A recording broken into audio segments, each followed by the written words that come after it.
Connolly. Tonight's program is about a friend of mine, a film and television actor I was very lucky to direct in the film Ballabo and the TV show Barracuda. But now Damon Gamo is playing a very different role. After making a film about sugar, he's hooked up with a community in Central Australia that's tackling health problems. And now, in his new role as a film director, he's helping to make a difference. This is his story.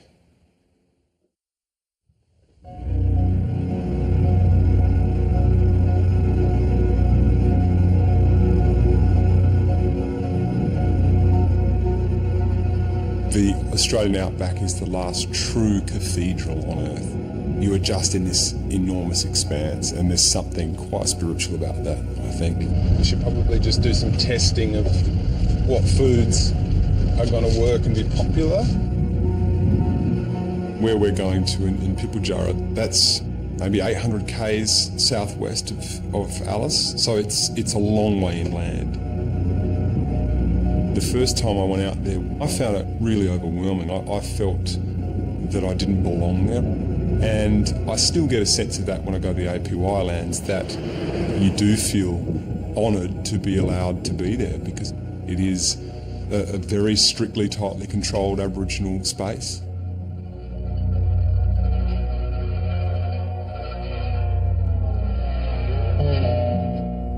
When Damon was very young, he did The Tracker with David Gulpilil, and they had a really close connection. God respect Aboriginal law as much as he respect whitefellas law. Maybe more. First time I'd ever met an Aboriginal man, and was just completely captivated with him and his stories. Them blackfellas probably cooked him and ate him. You know, we all cannibals. But they don't know the pain in me. To go and spend time with him and live with his family and live off the land and hunt, it was just a complete, I was only 23 and it blew my mind because I'd never experienced something like that. But I felt the magic of that and the simplicity of it, and that it just made me feel different. But there was an element when I'd seen how much coke people were consuming, and that kind of really shocked me. And that image stayed with him, and little did he know at the time how pertinent it would be to his unfolding story around sugar down the track. It's not just saying fizzy drinks are bad, drink water, but understanding why water's important, especially in regards to kidneys and type 2 diabetes and whatnot. People on the APY lands, I think, live, their average life expectancy is about 55 years, so it's 20 years less than what we do. This is a dry community. There's no alcohol here, hasn't been there for 40 years. So all these diseases we're seeing there are predominantly diet-related. Hello! Howdy. We made it. Hey, how are you? JT? John Dragans is one of those people that I feel very, very fortunate to meet. Yeah, it was. In the last 35 years, he's seen the health deteriorate, and that would be very hard to watch. So that's what drives him, I think, to keep going and try and make a difference. And how's everything here? All going well? Yeah. Kelly's been busy. I've been sort of going around spreading the news, prepping everything. Damon discussed with me what we might be able to do in tackling these chronic illness problems. Some people have Myself and Kelly and Fiona, the two nutritionists, really want to help out. Getting some smoothies and eggs and stuff going? Yeah, there's a few different people here this time. So I think one of the important things that has really helped is the fact that they're volunteers, because Anning will relate to the fact that people come out here out of their own goodwill to try and do something to help them. For me, it's like, can't we at least give these people healthy, nutritious food, you know? And I guess that's the driving motivation for doing what we're doing at the moment.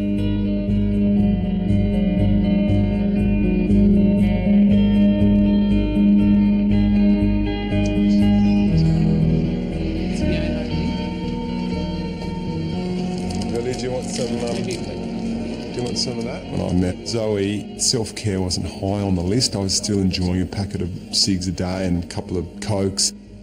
I was aware of eating, healthful foods. When Damon came into the picture, I think he was curious. Cheers. See ya. Bye. We met in Timor in a place called One More Bar. I was over there shooting a documentary and Damon came over for Ballabo. The buildings here are deserted. We spoke to one soldier today who believes that a potion given to him by his family. And I remember thinking, wow, he's handsome, he's intelligent, he's charming, and doesn't he know it? And I just, every cliche in the book, I was like, oh wow, that's the girl I'm probably going to be with for the rest of my life. I just had one of those things.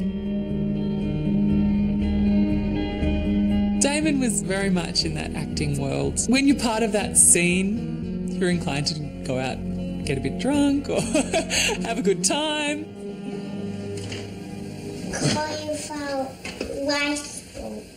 But I knew, as soon as I met her, I was like, oh, I'm gonna have to change some things in my life. She is the one, but I've got some work to do. Can I use that one? Yeah. I hadn't been drinking for quite some time and he'd been dabbling with the idea of not drinking. And that sort of bonded us in a small way. We kind of both liked the lucidity of our relationship. You cut open and all the cheese should come out, huh? It was tough early on because I was so used to sweet things that I was like sitting at dinner going, give me some salt or sweetness for God's sake. Smother this in barbecue sauce. I'm going to cut Daddy's out a bit more. But I got to a point where I started going, wow, I feel different. I'm sleeping like I've never slept before, and people keep commenting on my eyes and my skin, and I've lost some weight, and what's going on here? And I started seeing some articles about sugar, and I thought, well, I know my experience from that is quite real, so I wonder, and then it kind of all snowballed from there. My name is Damon Gamo. Having been an actor, it was an inevitable transition for him to be making films eventually.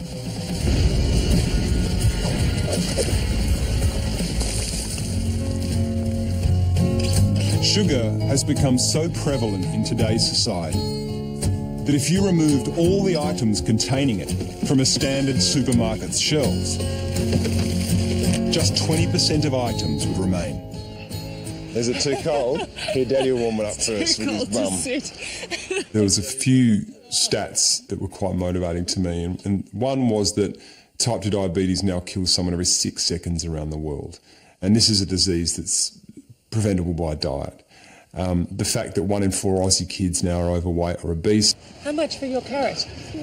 2? And so we're seeing for the first time in history children get type 2 diabetes. Excuse me, do you have any baby chinos? Oh, You've run out. Okay. Oh, okay. From my perspective, I didn't want this to happen with my child. And there's so much debate and conjecture on the topic that it's hard to know what to believe.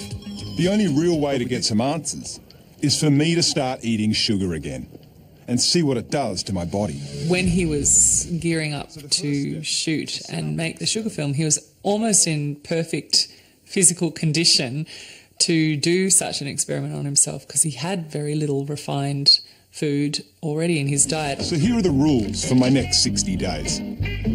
I must consume 40 teaspoons of sugar a day. I was thinking about how to tell the narrative. How do you tell this story? And I'd picked up a can of tomato soup and I saw that it had 7 teaspoons of sugar in it. And this was just like a 1-serve tomato soup. And I thought, I don't reckon many people would know that there's almost as much sugar in that as a can of Coke, and yet this is really perceived as a healthy, savoury meal. Right, so this just right tells me that it's 12 grams of sugar per serving. So that's really how it started. And I thought, I wonder if I could eat what most Australians are eating every day, but actually do it through the foods they're not aware of. That's a recommended serving size with 3 teaspoons of sugar. Because we did the experiment where I didn't have any chocolates or ice cream or lollies or, I was only eating perceived healthy foods, I Genuinely didn't think or know that we'd get any effect. The fact that things started happening to me so quickly and my body started deteriorating very quickly, we probably could have stopped the experiment after 30 days. After 60 days and 2,360 teaspoons of sugar, I gained 8.5 kilograms overall. By the end, I'd developed 3 types of diabetes. I had heart disease. I had 11 centimetres of visceral fat, which is the fat on the inside of your body that is the more toxic, dangerous fat. Mine jumped from 20 below the safety line to 20 above the safety line. The big one was the non-alcoholic fatty liver disease. Was almost in a full-blown state where if it goes much further, it starts to harden, you get the cirrhosis of the liver. The speed at which my high sugar diet was affecting me took us all by surprise. I was going to have to expand the scope of the experiment, and this would take me out of town for a few days. Just 100 kilometres from Uluru is the small town of Armata.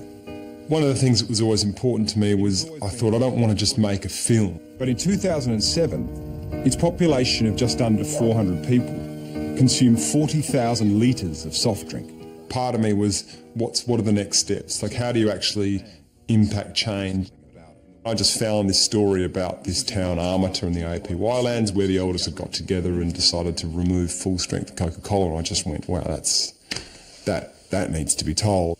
Everything that happens here, it's all Aboriginal voted money. When Damon approached me, said he was making a film, and he asked if it was possible to come onto the land to sort of argue the case of reducing people's sugar consumption, I was fairly wary. I undertook to help Damon on the basis that he would give something back. He just can't come onto these lands and make a film and go away without what we call ngapati ngapati. What are you going to give back in return for this favour? And he said that if the film was a success, he would set up a foundation to assist these people to understand the sugar message. So one Aboriginal man decided to do something about it. His name is John Dragenza. This is his case, this is his puturu, and this is his nickname. Why? Because I cut through the bullshit. John Dragenza was a social worker at Armata. He saw the effect the reserve was having on the Pitjantjatjara. When they asked him to come here as community advisor, he agreed. I arrived on these lands in the early 70s, and at that time most of the diet was coming from the bush and only supplemented from the store. John Dragenza understands the Pitjantjatjara because he is a man in their terms. That is, an initiated man.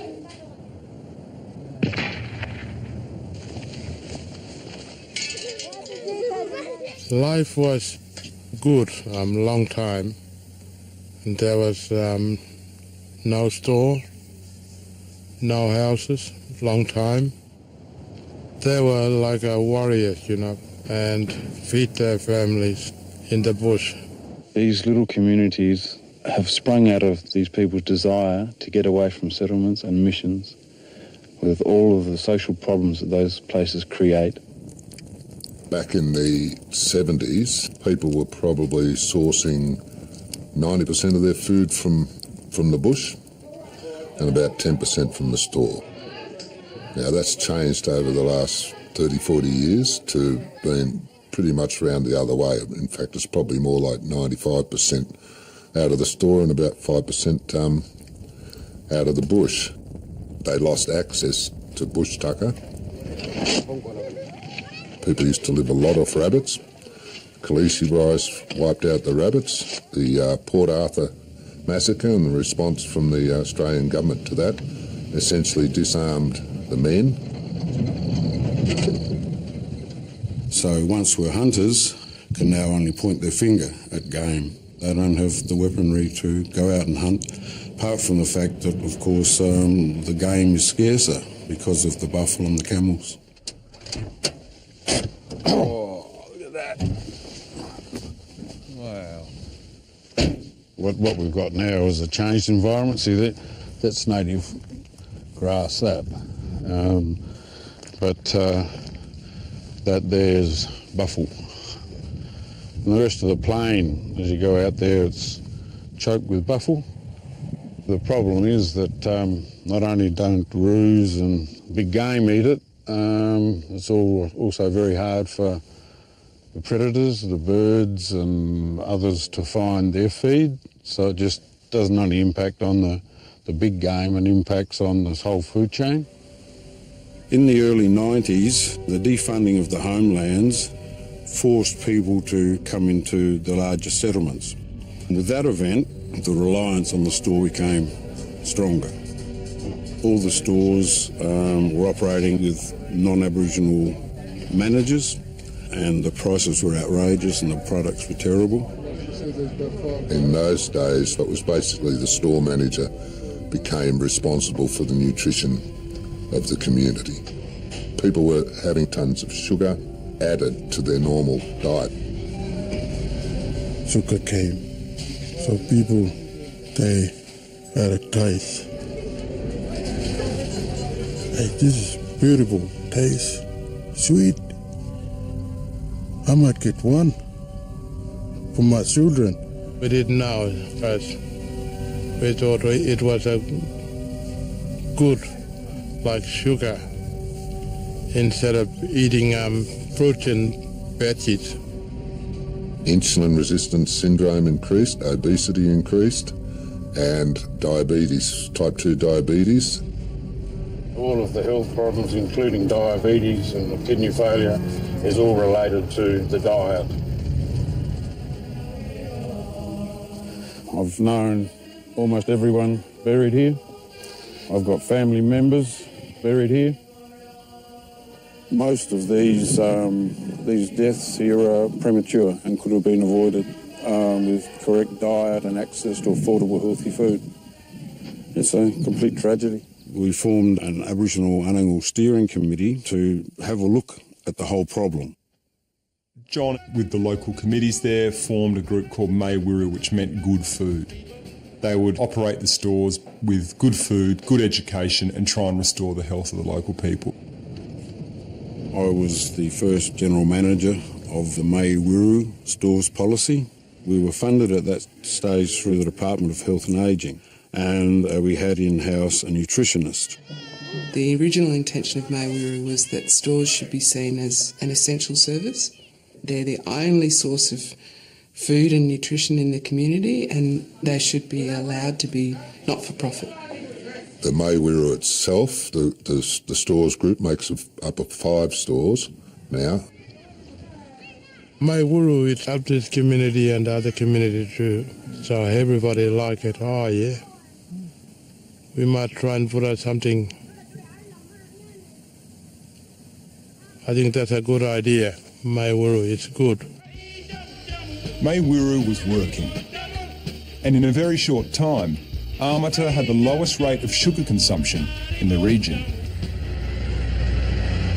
So things were going along in that way until the federal Labor government decided that the Maywiru group no longer was to be funded under the health budget, and that we became responsibility of essentially the Aboriginal Affairs Department of the Commonwealth Government. The stores were told that they had to be economically viable in their own right. They have a great word, Pindara, Tunganpunganyi. We're stubborn. We're just going to keep going, you know. We got there over 2 years and developed the Maywiru stores policy, and which certainly improved on lots of the retail structures within the stores. So they're very well run stores, they're very efficient, they've got good managers. There's no government funding comes into Maywiru at all. So that's weaned ourselves off that, which is good. We've now run a weekly service. So from the Adelaide markets, we're getting fresher fruit and veg into the lands quicker than what people in Alice Springs is getting it. But in this whole process, whilst everything's fine commercially, there are still huge amounts of sugar being consumed, and the emphasis on health has sort of been lost on the way. When they lost the funding from the Department of Health, that also meant they lost the funding for a nutritionist, and that's been difficult to sustain a nutrition focus, because you also need somebody who's dedicated to looking and monitoring the nutrition of the store. What people are consuming here is not a lot different to what people are consuming everywhere else. The difference with here is there's one store. They try to provide as much choice as possible in that store, but there's a lot of other factors producing chronic health effects a lot quicker. There's a lot of sugar consumed by children. It's not as clear-cut as it would be maybe in a city. One statistic that we found out about today, only today, was that there's 100 kilos of raw sugar sold a week in PIP for about 150 people. So we have some work to do. And the ACTA award goes to That Sugar Film, Nick Batsias and Damon Gamo. Thank you very, very much. So many people to thank. It is the highest grossing Australian documentary of all time now. Here's the documentaries.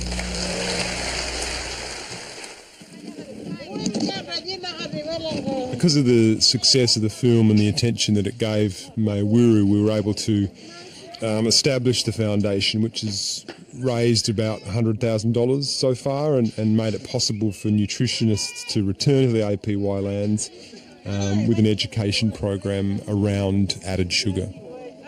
Today, part of the deal of getting a meal is also that you get a free movie screening thrown in. So we're going to serve the dinner after showing. We've got an Aboriginal version of the sugar film, just to get everyone on board with what we're trying to do.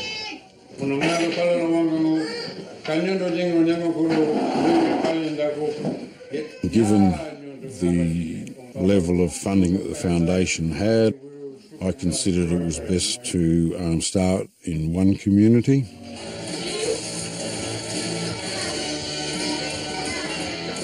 Pitjantjatjara was seen as a good place to start. The store is in quite a good state. It's a smaller community. John Tregenza has good relationships with people in that community, so it was just chosen as a pilot, really. It can create subconscious or mindless habits, which are easily triggered by more images of sugary foods. I have family and friends out here, and it's where I've lived for many years. It's a lot more comfortable out here to introduce something new and to talk to people about it.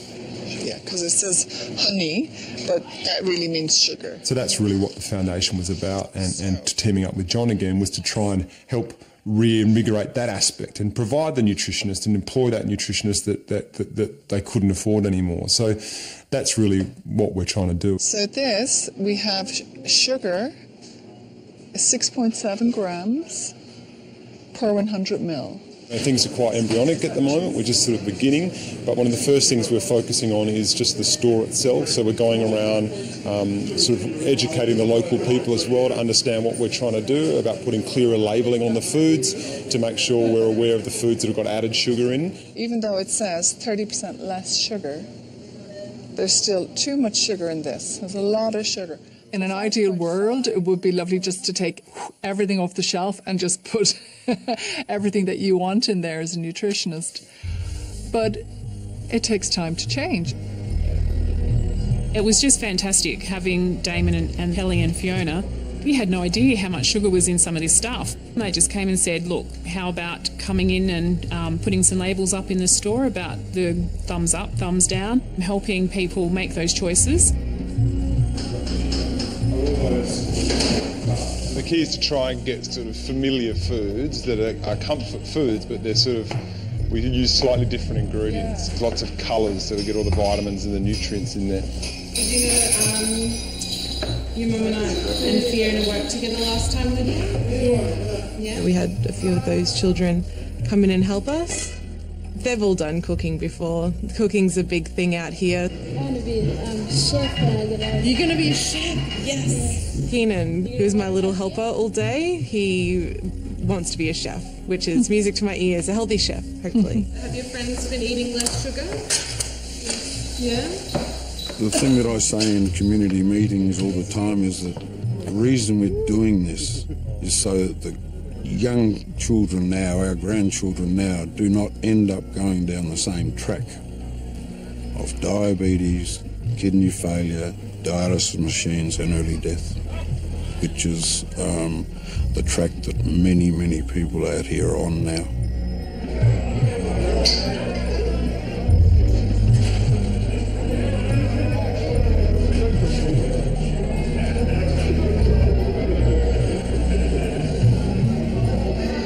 The future, we have to look forward for our children to go forward and stay healthy and live longer. There's one thing that we can have a pretty quick impact on, which is providing healthy cooked meals. Everything that we've prepared has been eaten quickly and consumed, and people have asked for more. That is a success. That's successful. The feedback we're getting as well is 100% positive.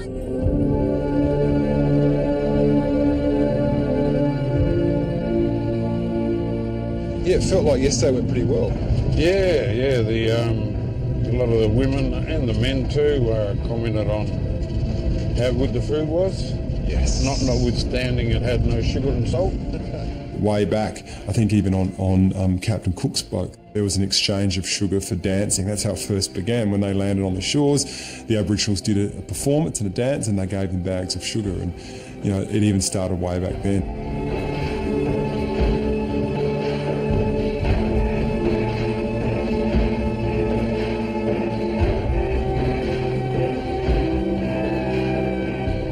This trip's really shown us that what the people are asking for is the opportunity to have a variety of food that's cooked for them and presented to them every day.